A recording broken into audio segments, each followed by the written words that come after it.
yata kasi kakilala yan. hindi, ikaw nasa gobyerno eh. Pero teka lang, sino ba nag-present sa kanila? Hindi, hindi ko alam kung sino nag-present. Please do not Hindi accuse sino me. nag-present dyan. Baka kaalyado nyo nag-present dyan. Hindi, ayan ang propaganda.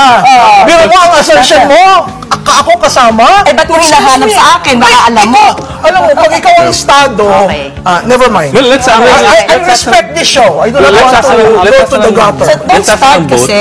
You're putting something to me. But you are representing government. But still, bakit ko malalaman? Hindi ako nag-present dyan. Bakit mo sa akin You can always say it in a very nice way without insulting people. You don't have to start.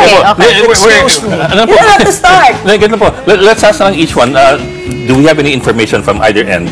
Any information from either end of where he is in the... No, I don't know. There was someone who told me that he is in the custody of government, agencies of government, including the family. Including the family? Including the family. So, do I know for certain? No. It was relayed to me. Am I part of the scheme that some people would say I am part? I am not. I am just an ordinary citizen who loves this country and would like to comment on certain things.